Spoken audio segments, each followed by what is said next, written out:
Hello and assalamu alaikum. My name is Adan Iqbal. I welcome all of you. And in this video, we are going to discuss about the study of a field of vision from the physiology lab. So in this video, we will try to understand the process of the vision, how people see color and depth. Then we will also talk about the visual pathway and the lesions which affect the visual pathway. So the eye is the major sensory organ which is involved in the vision, and the eye has many parts. This is the cornea, which is the transparent covering over the eye. The pupil, which has a small opening through which the light enters. Iris, which gives color to the eye, and the back of the eye, on which the image forms, is the retina. So what really happens is that the light enters through the pupil and it falls upon the lens, and then the lens will fall that image on the retina. And in normal sighted individual, the lens will focus that image on the part of the retina which is known as the fovea, which is the part of the retina with the small indentation. Now you also know that the eye has two types of photoreceptor cells, and one is known as the rod cell, and the other one is known as the cone cell.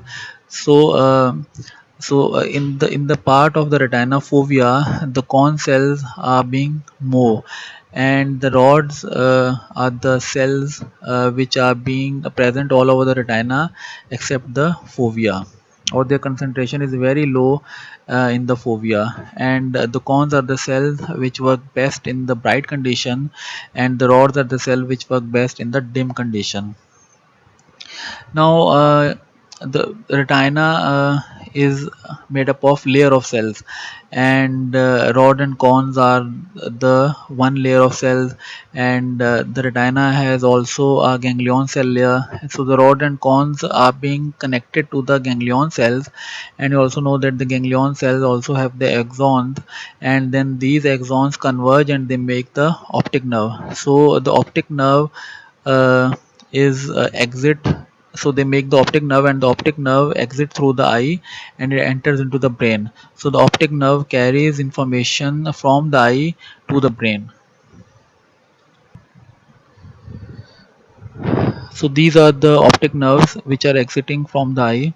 So the optic nerve from the right eye and the optic nerve from the left eye, they both merge at this point, and this is the point at which the optic nerve from both the eyes merge and cross each other, and this point is known as the optic chiasm. So the optic chiasm is the area at which the optic nerves from both the eye merge and cross each other, and then they travel further and reach to the point of the lateral geniculate nuclei. This is the lateral geniculate nuclei, and then the further fibers are being extended from the lateral geniculate nuclei and reaches to the posterior part of the brain, which is known as the occipital lobe, which is responsible for the processing of the image. So this is how you see the image, and this is how your retina see the image. So this image is being inverted from that image, so the inverted image is formed at the retina. So the visual pathway is the pathway by which our brain processes the image and we see the things around us. So this is the pathway which is present at the level of the brain, and this is the pathway.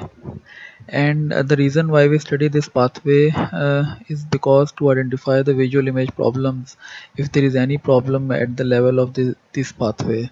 So for example, if there is any lesion or disturbance at the level of the brain, so this could affect this pathway, and that could cause the visual image problems of the eye. And for example, this part of the pathway, if this is being affected by any lesion or disturbance, so that could cause different kind of visual problems. And if that part of the pathway is being affected by any lesion, so that could cause different kind of visual problems. So by studying the visual pathway, we could it could help to diagnose the visual image problem, so that helps to rectify that visual image problem if we know about the visual pathway. So these are the eyeballs, and this is the brain, and this is the right eyeball, and this is the left eyeball, and this is the field of vision of the right eye, and this is the field of vision of the left eye. And the field of vision is the vision which our eye sees. Whatever we see with our eyes is the field of vision. And for the right eye there is a field of vision, and for the left eye there is also a field of vision. And also in the visual fields, uh, also we have a nasal field of vision and the temporal field of vision. So the visual field of the respective eye is being further divided into the nasal field of vision and the temporal field of vision. So why we are calling it the nasal field of vision? Because all of you have the nose in the middle of your eyeballs. So this field of vision is being near to the nose, so therefore we are calling that field of vision as the nasal field of vision of the right eye, and that one is the closer to the temple region, so therefore that one is called as a temporal field of vision. Similarly for the left eye, that vision is being closer to the nasal side, so therefore this is the nasal field of vision of the left eye, and this is the temporal field of vision for the left eye because it is being near to the temple region. And so in order not to confuse you guys, we switch the nasal and the temporal field of vision into the left or the right field of vision. So the nasal, this one is the left visual field of the right eye, and this one is the right visual field of the right eye. Similarly, same goes for the left eye. This one is the right visual field of the left eye, and this one is the left visual field of the left eye. Also there are also, you know, that this is the back of the eye, this is the retina, and the retina also has, you know, the fibers, nerve fibers. So this nerve fiber is being known as the nasal hemiretina because it is being near to the nose, and this part of the retina is being known as the temporal hemiretina. Same is true for the left eye. That nerve of the retina is being near to the nose, so therefore that one is known as the nasal hemiretina, and that nerve fiber is being near to the temple region, so that one is known as the temporal hemiretina. So the temporal, now I've told you that the image which is formed on the retina is an inverted image. So how it is being getting inverted? So the temporal retina, uh, the temporal hemiretina is receiving the light rays from the uh, left visual field, right? And the nasal hemiretina is being receiving information from the right visual field of the right eye. Same is true for the left eye. This nasal hemiretina is being receiving information from the left side of the visual field of the left eye, and this temporal hemiretina is being receiving information from the right side of the visual field. So by this reason the image is being getting inverted on the retina. So these purple ones are the left visual fields of the respective eye, and these blue ones are the right visual fields of the respective eye. So you know that the retina forms a inverted image, and you also know that that anything from the left will go to the right side of the brain, or anything from the right will go to the left side of the brain. So keeping these things in mind, so this is the this is the temporal hemiretiny of the right eye, and this is the nasal hemiretiny of the right eye. So the temporal hemiretiny of the right eye receive information from the left visual field of the right eye. So anything from the left will goes to the right side of the brain. So this is the right side of the brain. So the temporal hemiretiny is receiving information from the left side of the visual field of the right eye. So the temporal hemiretiny will remain on the same side of the brain because this is the right side, and these temporal hemiretiny nerve fibers remain on the same side or on the ipsilateral side of the brain. So this is the nasal hemiretiny, and this is in receiving information from the right visual field. So anything from the right will goes to the left side of the brain. So the nasal hemiretiny then goes to the left side of the brain, and it crosses at the point of the optic chiasm, and after crossing at the point of the optic chiasm, it goes to the left side of the brain. And same is true for the left eye. uh, uh, this is the nasal hemiretiny of the left eye, and this nasal hemiretiny receive information from the left visual field. So anything from the left side will go to the right side of the brain. So the nasal hemiretiny goes to the other side, goes to the right side of the brain, and this is the temporal hemiretiny of the left eye. So the temporal hemiretiny receives information from the right visual field. So anything from the right will goes to the left side of the brain. So this is already the left side of the brain. So the temporal hemiretiny remains on the same side or on the ipsilateral side, and it extends to the point of the lateral geniculate nuclei. So also we can also say that the nasal hemiretiny of both the eyes crosses each other at the point of the optic chiasm, whereas the temporal hemiretiny of the each eye do not crosses at the point of the optic chiasm, or they remain on the same side or on the ipsilateral side of the brain. uh, so the nerve fibers which crosses at the point of the optic chiasm, these nerve fibers are also known as the contralateral nerve fibers, and these are the nasal nerve fibers which crosses at the point of the optic chiasm, whereas the temporal nerve fibers do not crosses at the point of the optic chiasm, they remain on the same side of the brain. Or also these temporal nerve fiber are also known as the ipsilateral nerve fibers. So after extending from the optic chiasm, these nerve fiber extend and they reach to the point of the lateral geniculate nuclei. These are the lateral geniculate nuclei which are present in the thalamus, and these nerve fibers after the optic chiasm, these nerve fibers are known as the optic tract. So this one has to be corrected. These are not the optic tract. These nerve fibers which after the optic chiasm, these are known as the optic tract.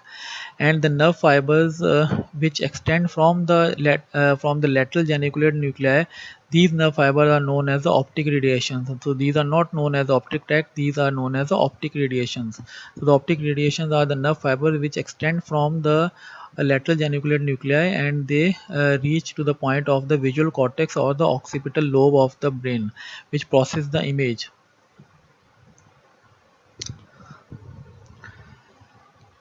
Now we will try to understand the visual pathway lesions, that what effect the lesion can produce on the field of vision if they affect the different parts of the pathway. So for example, the lesion, if the lesion is affecting this part of the pathway which is known as the A part, so you know that this upper part of the visual pathway is right now getting the nerves from the nasal nerve fiber and the temporal nerve fiber of the left eye. So if there is any lesion or tumor at that part, so that can affect only the left eye, because it is only getting the nerve fiber from the left eye. So there could be the complete blindness of only one eye. So as you can see there, there is a complete blindness of the left eye. So that kind of blindness is known as the left anopia. Same is true if there is this lesion is affecting the right part of this pathway. So this can cause blindness into the right eye, and in this case that would be known as the right anopia.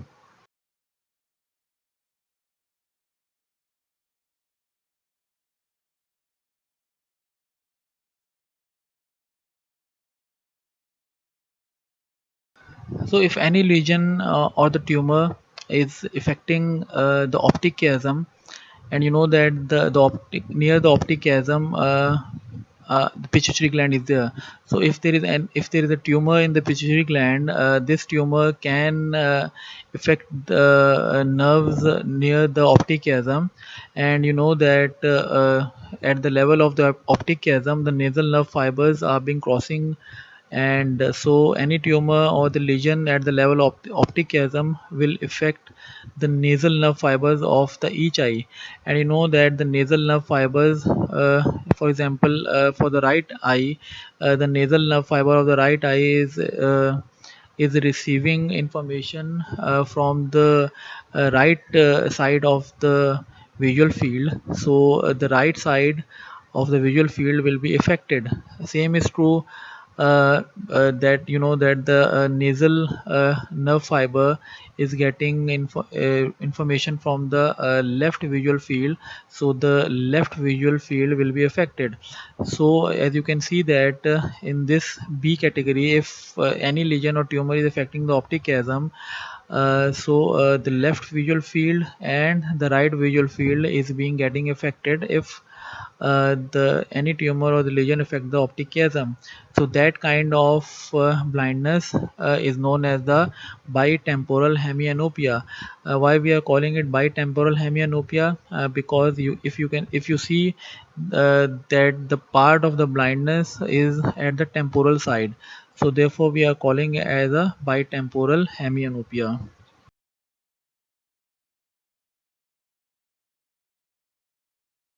So if there is any lesion which is affecting that part of the visual pathway, and that part is being denoted as a C, and you know that pathway, these nerve fibers are being known as the optic tract nerve fibers. I know that these optic tract nerve fibers are getting nerve fibers from the temporal nerve fibers of the right eye, and from the nasal nerve fibers of the left eye. And you know that the temporal nerve fibers receive information from the left side of the visual field. So this left side will be a will be a complete blindness if that part is being affected by any lesion.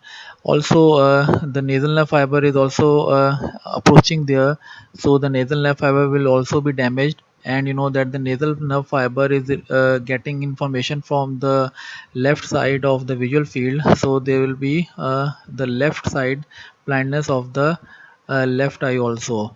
And that kind of blindness is known as left homonymous hemianopia. Why we are calling it left homonymous hemianopia? Because it is affecting the left side of the visual field of the respective eye. So therefore left homonymous, same side, so therefore it is a left homonymous hemianopia.